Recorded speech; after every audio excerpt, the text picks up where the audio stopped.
Praise the lord. ప్రభు అయిన యేసు క్రీస్తు ప్రశస్త నామంలో మీ అందరికీ ఈ గుడ్ ఫ్రైడే సందర్భాన హోసన్నా మినిస్ట్రీస్ తరపున హృదయపూర్వకమైన వందనాలు తెలియపరుస్తున్నాను. ప్రభు మిమ్మల్ని ఆశీర్వదించి దీవించునుగాక. ఈ పూట పరిశుద్ధ గ్రంథంలో నుంచి ఒక చక్కటి మాట మనం చదువుకుందాం. పేతురు రాసిన మొదటి పత్రిక 1వ అధ్యాయం 18వ వాక్యాన్ని నేను చదువుతున్నాను. జాగ్రత్తగా ఆలకించండి. పితృపారంపర్యమైన మీ వ్యర్థ ప్రవర్తనను విడిచిపెట్టునట్లుగా వెండి బంగారముల వంటి క్షయ వస్తువుల చేత మీరు విమోచించబడలేదు కానీ అమూల్యమైన రక్తము చేత, అనగా నిర్దోషమును నిష్కళంకమునగు గొర్రెపిల్ల వంటి క్రీస్తు రక్తము చేత విమోచింపబడితేరని మీరు ఎరుగుదురు కదా. ప్రియులారా, చూడండి, వాక్య భాగంలో పరిశుద్ధుడైన పేతురు మనం ఎలా విమోచించబడ్డాము అనేది స్పష్టతనిస్తున్నాడు. వెండి బంగారములు మనకు విమోచన ఇవ్వలేదు, అంటే వాటిని చెల్లించి మనల్ని విడిపించలేదు.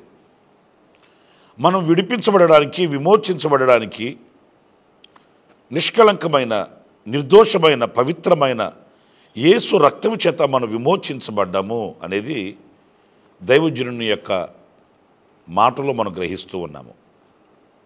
చూడండి, ఒక పవిత్రమైన, పరిశుద్ధమైన రక్తం మనల్ని విమోచించింది అనే ఆ స్పృహ మనకు ఉండాలి. ఏదో నేను రక్షించబడ్డాను, విమోచించబడ్డాను అని చెప్పుకోవడం మాత్రమే కాకుండా, ఎలా నాకు ఈ రక్షణ కలిగింది, ఎలా నాకు విమోచన కలిగింది, ఈరోజు నేను స్వతంత్రుడనై ఈ పవిత్రమైన మార్గంలో నేను నడవడానికి ఈ రక్షణ నాకు ఎలా కలిగింది అనే భావన మన హృదయంలో ఉన్నప్పుడు యేసు క్రీస్తు శిలువ దర్శనం మన కనుల ఎదుట ఉంటుందండి. ఎందుకంటే మన ప్రభు అయిన యేసు క్రీస్తు ఈ లోకానికి దిగివచ్చి ఏదో ఆయన సుబోధలు చేసి లేక పరలోక రాజ్యమును గురించిన ప్రకటన అందించి ఆయన వెళ్ళిపోలేదు. ఎందుకంటే ప్రవక్తలు వచ్చారు, అలాగే పరిశుద్ధులైన దైవజనులు ఎందరో దేవుడు వాళ్ళకి ఇచ్చిన ప్రకటనలు అందించి వాళ్ళు కాలగమనంలో కలిసిపోయారు. కానీ యేసుక్రీస్తు అలా కాదు.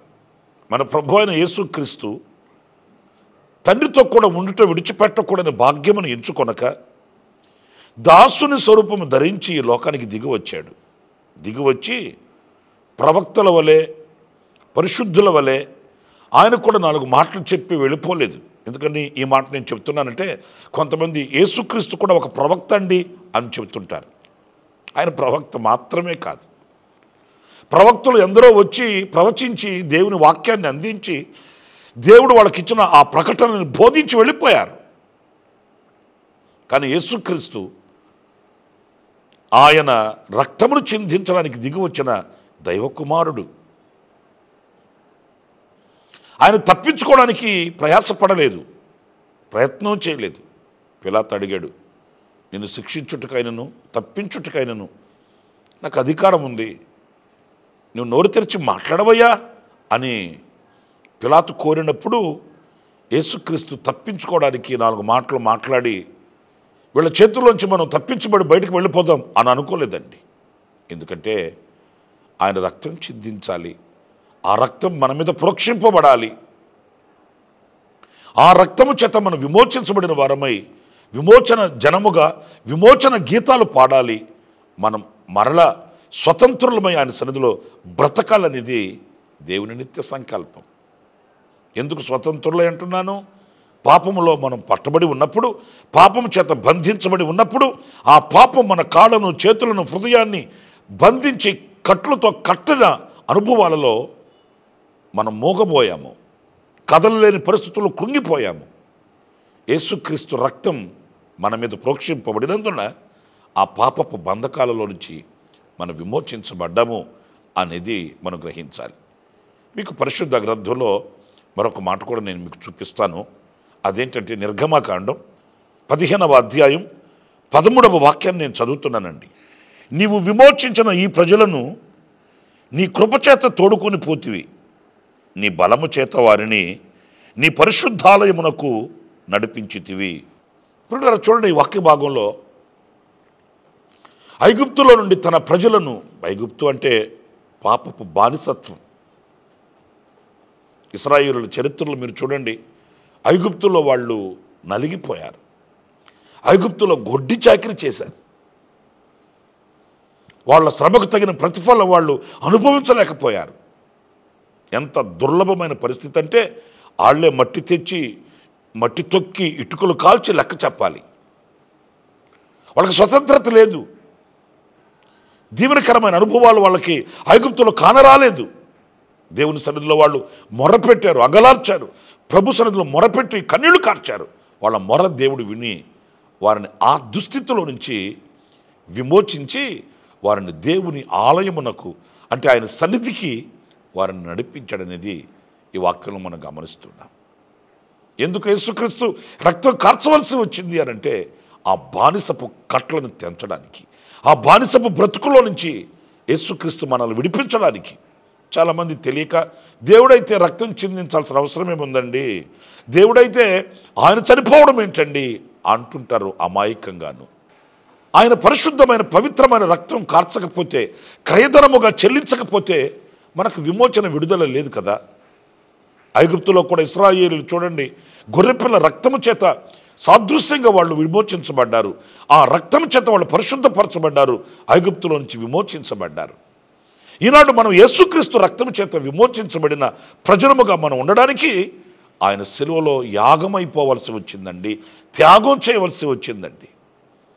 సిలువ దర్శనం మనం ఒక్కసారి చూస్తే, ప్రేమని దేవుని బిడ్డలారా, ఆయన రక్తపు ముద్దగా మార్చబడ్డాడు, రక్తసిక్తమైపోయాడు, రక్తపు అడుగులు వేసుకుంటూ వెళ్ళాడు. ఏ యెరూషలేము పురవీధులలో అద్భుతాలు చేశాడో, ఏ యెరూషలేము పురవీధులలో మహత్కార్యాలు చేశాడో, ఏ ప్రజల మధ్య ఆయన ఆశ్చర్యమైన అద్భుతాలు చేస్తూ పాపికి రక్షణ కలిగించి, పాపాన్ని ద్వేషించి, పాపిని రక్షించి, విమోచన కలిగించి ఒక పరిశుద్ధమైన జనముగా ఆయన వారిని మలచి మార్చాడో, అదే యెరూషలేము పురవీధులలో తన యవ్వన రక్తాన్ని, పవిత్రమైన రక్తాన్ని ఆయన ఒలికించాడు. కపాలం అనే స్థలములో ఆకాశానికి భూమికి మధ్య 6 గంటల సేపు 3 మేకుల మధ్య ఆయన వ్రేలాడి ఆఖరి రక్తపు బొట్టు వరకు సిలువలో తన రక్తాన్ని చిందించి తన ప్రాణాన్ని మన కొరకు ధారబోశాడు.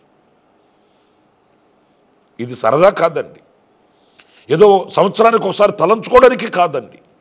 ఈ సిలువ దర్శనం ఎప్పుడు మన కనుల ఎదుట ఉండాలి. ఈ సిలువ దర్శనం ఎప్పుడు మనకు హృదయంలో ప్రతిధ్వనించాలి. మనం దేని చేత విమోచించబడ్డాం? ఒక పరిశుద్ధుని రక్తం చిందించబట్టి కదా, ఓ పరిశుద్ధుని రక్తం కార్చబట్టి కదా నాకు విడుదల కలిగింది అనే కృతజ్ఞతా భావం మన హృదయంలో ఎప్పుడు నిలిచి ఉండాలి. అంత మాత్రమే కాదు, ఇంకొక వాక్యాన్ని కూడా నేను మీకు జ్ఞాపకం చేస్తాను. కీర్తనల గ్రంథం 107వ కీర్తన 2వ చరణాన్ని నేను చదువుతున్నానండి. యెహోవా విమోచించిన వారు ఆ మాట పలుకుదురుగాక, విరోధుల చేతిలో నుండి ఆయన విమోచించిన వారును. చూసారండి, విరోధుల చేతిలో నుండి ఆయన విడిపించువారు. అవును, విరోధి. ఎవరు విరోధి మనకు?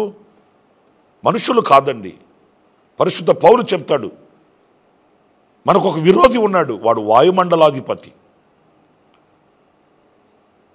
అపవాది, సాతాను మనకు విరోధి. ఈ విరోధి ఎవరిని మృంగుదునానని గర్జించు సింహము వలె తిరుగులాడుతున్నాడంట.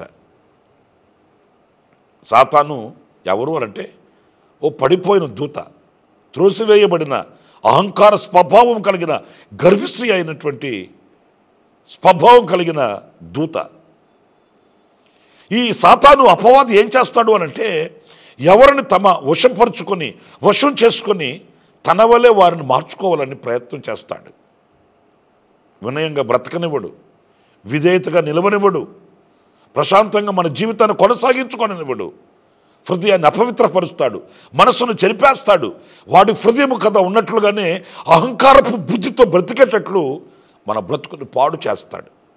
ఈ రోజున మనం చూస్తున్నాం కదండి, ఇలాంటి సాతాను సంబంధమైన ఆలోచనల చేత మనిషి పాడైపోయాడు. దైవ రూపాన్ని పోగొట్టుకున్నాడు, దైవ సారూప్యాన్ని పోగొట్టుకున్నాడు.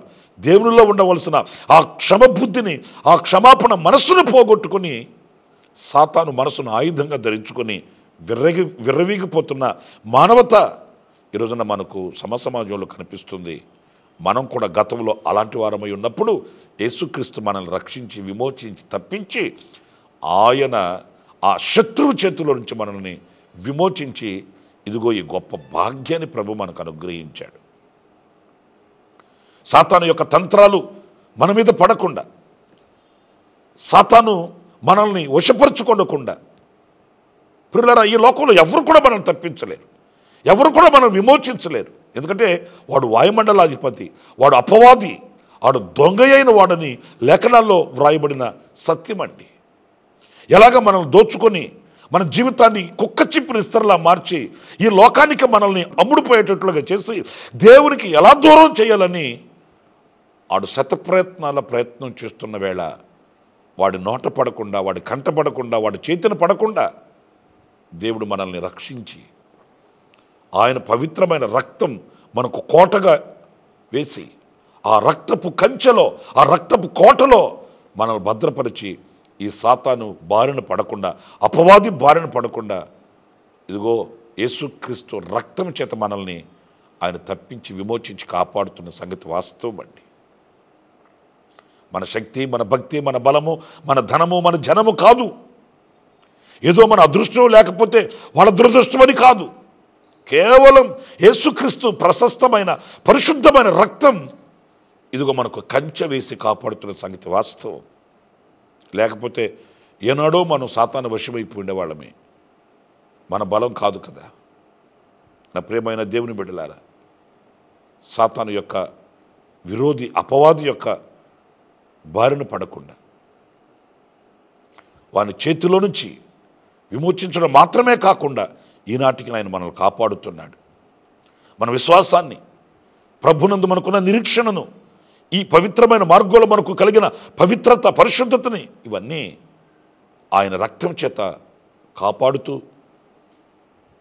కాచుకునే ఆ శక్తిని మనకు ప్రసాదిస్తూ ఆయన రక్తం చేత మనకు ఆయన ఈ కాపుదల భద్రతని అనుగ్రహించి ఉన్నాడు అనేది మనం గుర్తించాలి, గ్రహించాలి. యేసుక్రీస్తు శిలువలో మరణించకపోతే, యేసుక్రీస్తు శిలువలో తన రక్తాన్ని చిందించకపోతే ఈరోజు ఈ దినానికి మనం సాతాను చేతిలో ఉండేవాళ్ళమే, అపవాది శత్రు చేతిలో ఉండేవాళ్ళమే. జయం అనేది మనకు కలిగేది కాదు. కనుక ఆయన రక్తం మనకు విమోచన కలిగించింది. ఐగుప్తు అనే బానిసపు బ్రతుకులో నుంచి విమోచన కలిగించింది, శత్రువు చేతిలో నుంచి విమోచన కలిగించింది. ఇంకొక చిన్న మాట కూడా నేను మీకు జ్ఞాపకం చేస్తాను. తీతుకు రాసిన పత్రిక 2వ అధ్యాయం 14వ వాక్యాన్ని నేను చదువుతున్నానండి. ఆయన సమస్తమైన దుర్నీతి నుండి మనలను విమోచించి, ప్రియులారా చూడండి ఈ వాక్య భాగంలో, సమస్త విధములైన దుర్నీతి నుంచి విమోచించి. దుర్నీతి, నీతి, దుర్నీతి. ఆయన మనల్ని ఆయన రక్తం చేత విమోచించాడంట. ఎక్కడి నుంచి అనంటే ఈ దుర్నీతి ఏంటి? ఈ దుర్నీతి, నీతి, దేవుని నీతి ఉందండి, ఎంతో పవిత్రమైంది. అయితే ఈ దుర్నీతి, నేను పవిత్రంగా ఉన్నాను, లేకపోతే నేను చేసేవన్నీ సబబుగానే ఉన్నాయి, నేను చేసే సమస్తము కూడా కరెక్టే, అవే సత్యం అని నీతిని విడిచిన దుర్నీతి. ప్రియమైన దేవుని బిడ్డలారా చూడండి, దేవుని నీతి వేరుగా ఉంటుంది, దుర్నీతి వేరుగా ఉంటుందండి.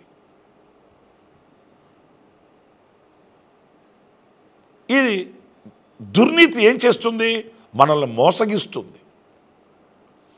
మనం అపవిత్రతలో ఉన్నా పవిత్రంగా ఉన్నాము, చేటు చేస్తున్నా మేలు చేస్తున్నట్టుగాను, కీడు చేస్తున్నా మనం మేలే చేస్తున్నట్లుగాను భ్రమపరుస్తుంది. కావాలంటే కొంతమంది చూడండి, వాళ్ళకి నచ్చిన మెచ్చిన కొన్ని కార్యక్రమాలు చేసుకొని ఏమంటారో తెలుసండి, ఇది దైవ కార్యం అండి అని చెప్తారు. దుర్నీతి.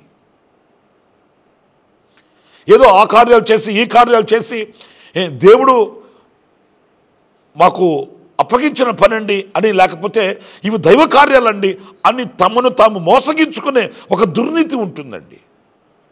నా ప్రియమైన వారలారా, ఇది భయంకరమైన పరిస్థితి. ఈ దుర్నీతిని ప్రభు ఆయన పవిత్రమైన రక్తము చేత మనలో నుంచి వేరు చేశాడు, దూరం చేశాడు. మనం ఎవరమో గ్రహించేటట్లు, ఆయనలో స్థిరపరచబడేటట్లు, ఆయనలో మనం ఎదిగేటట్లు, ఆయనలో వర్ధిల్లేటట్లు ప్రభు ఆయన రక్తము చేత మనకు విమోచన కలిగించాడు. చూడండి, దేవుని వాక్యంలో ఒక మాట, ఒక పాపాత్మురాలైన స్త్రీని రాళ్లతో కొట్టుకుంటూ తరుముతున్నారు. ఆవిడ పరిగెత్తుకుంటూ వెళుతున్నప్పుడు యేసుక్రీస్తు ఆమెకు కనిపించాడు. ఆయన కూర్చొని నేల మీద ఏదో రాస్తున్నట్లుగా ఆమె గుర్తించింది. పరుగున వెళ్ళి ఆయన పాదాల దగ్గర పడిపోయింది. మీ అందరికీ బాగా తెలిసిన సంగతి. యేసుక్రీస్తు తలెత్తి వాళ్ళతో ఏమన్నాడు? మీలో పాపము చేయని వాడు ఎవరో మొదట రాయవేయండి అన్నప్పుడు వాళ్ళందరూ ఆ రాళ్ళు అక్కడ జార విడిచి వెళ్ళిపోయారంటండి. ఆమె పాపాత్మురాలు, మేమంతా నీతిమంతులమని కదా రాళ్ళు రుముతూ వచ్చింది అంతవరకు. ఇదే దుర్నీతి. తమను తాము మోసగించుకునే దుర్నీతి, తమను తాము సమర్థించుకునే దుర్నీతి. ఇది బహుభయంకరం. చదువుకి ఇది నాశనానికి తీసుకుని వెళుతుందండి. యేసుక్రీస్తు ఆమెతో అన్నాడు, అమ్మా నేను ఎవరు శిక్షించలేదా? ఎవరు శిక్షించలేదయ్యా, నేను కూడా నేను శిక్షించను. ఎందుకంటే యేసుక్రీస్తు శిక్షించడానికి రాలేదు, రక్షించడానికి వచ్చాడు. వేస్తే ఆయనే మొదట రాయి వేసి ఆమెను చంపాలి, శిక్షించాలి. కానీ ఆయన శిక్షించేవాడు కాదు కదా, రక్షించడానికి వచ్చినవాడు కనుక శిక్షించడానికి వచ్చిన వాళ్ళ చేతిలో నుంచి ఆయన రక్షించాడు, తప్పించాడు. ఆ దుర్నీతి బంధకాలలో నుంచి విడిపించాడు. నా ప్రియమైన సహోదరులారా, మన ఆధ్యాత్మికమైన విలువలను గ్రహించాలి. నేను నీతి కలిగిన వాడనై, దైవ నీతి కలిగిన వాడనై, నన్ను నేను విమర్శించుకుంటూ, నన్ను నేను పరిశీలించుకుంటూ పవిత్రత వైపు మెగ్గు చూపుతున్నానా, లేకపోతే దుర్నీతి బంధకాలలో పడి అంధకారంలో ఉంటూ వెలుగులో ఉన్నానని చెప్పుకుంటూ లోక సంబంధమైన కార్యక్రమాలలో మునిగి తేలాడుతూ పర సంబంధమైన కార్యక్రమాలు చేస్తున్నాను అని మోసపోతూ ఒకవేళ మనల్ని మనం నిత్య నాశనానికి నడిపించుకుంటూ ఉన్నవారమైతే యేసుక్రీస్తు రక్తం చేత కడగబడి, యేసుక్రీస్తు రక్తం చేత ప్రోక్షింపబడి విమోచించబడుటకు మరొక సదవకాశం. యేసుక్రీస్తు రక్తం ఇంకను వేచి చూస్తుంది. యేసుక్రీస్తు శిలువలో కార్చిన పవిత్రమైన పరిశుద్ధమైన రక్తం మనల్ని విమోచించుటకు సిద్ధంగా ఉంది. ఈ దుర్నీతి బంధకాలలో నుంచి విడిపించడానికి యేసుక్రీస్తు రక్తం ఒక్కటే ఆధారం, ఆశ్రయం. కనుక ఆ రక్తం మన మీద ప్రోక్షింపబడాలి, ఆ రక్తం మనల్ని కడగాలి, పవిత్రపరచాలని ఆశిద్దాం, కోరుకుందాం, ప్రార్థిద్దాం. తలలోంచి కళ్ళు మూయండి. జీవాధిపతి అయిన ప్రభువా మీకు వందనాలు చెల్లిస్తున్నాను. మేము వెండి బంగారముల వలన విమోచించబడలేదు, కానీ నిర్దోషమైన, నిష్కళంకమైన, పరిశుద్ధమైన మీ రక్తం చేత మేము విమోచించబడ్డాం. ఐగుప్తులో నుంచి విమోచించబడ్డాం, శత్రువు చేతిలో నుంచి విమోచించబడ్డాం. ఇదిగో ఈ దుర్నీతి బంధకాలలో నుంచి విమోచించబడ్డాం. మీ రక్తమే ఆశ్రయం, మీ రక్తమే మాకు శరణ్యం. అయినా మీ రక్తపు కోటలో మమ్మల్ని భద్రపరిచి, కాచి, కాపాడి ఇదిగో ఈ మాటలు వింటున్న ప్రతి ఒక్కొక్కరిని కూడా మీ రక్తపు కోటలో దాచి కాచి పెంచి విశేషమైన కృపలను అనుగ్రహించి నడిపించమని, మీరు మా కొరకు చేసిన త్యాగం కొరకు స్తోత్రం నాయన, మీరు మా కొరకు మరణించినందుకు నీకు స్తోత్రాలు నాయన, మీరు మా కొరకు నా తండ్రి నలగగొట్టబడ్డారు, గాయపరచబడ్డారు, మొత్తబడ్డారు, పిండబడ్డారు, సెలవులో వ్రేలాడినారు స్వామి. ఏమిచ్చి నీ రుణం తీర్చుకోగలం? కృతజ్ఞులమై శిరస్సు వచ్చి నమస్కరిస్తూ మీ త్యాగానికి నా తండ్రి మేము చేతులు జోడించి కృతజ్ఞత స్తుతి సుమాంజలి అర్పిస్తూ ఉన్నాం. మీ వంటి దేవుడు మాకు లేరు నాయన, నీలాంటి త్యాగశీలులు లోకంలో కానరారు స్వామి. నీవే విమోచకుడవు, నీవే రక్షకుడవు, నీవే మమ్మల్ని నడిపించే నాయకుడవు. మరొకసారి మీ సిలువ దర్శనాన్ని తలంచుకుంటూ ప్రభువా కృతజ్ఞులమై మీకు వందనాలు చెల్లిస్తూ యేసు నామములో ప్రార్థన చేసి వేడుకొనుచున్నాను తండ్రి, ఆమేన్. ప్రభు మిమ్మల్ని ఆశీర్వదించి దీవించునుగాక. ఈ గుడ్ ఫ్రైడే సందర్భాన మరొకసారి మీకు శుభాలు తెలియపరుస్తూ సదాకాలం నా దేవుడు మీకు తోడే ఉండాలని కోరుకుంటున్నాను. ఆమేన్. ప్రతి దినము ఈ అనుదిన కృపాను సందేశాల కొరకు, ఇంకా మరిన్ని ఆత్మ సంబంధమైన సందేశాల కొరకు ఈ మా యూట్యూబ్ ఛానల్ ని సబ్స్క్రైబ్ చేసుకోండి. Pastor Ramesh ministries.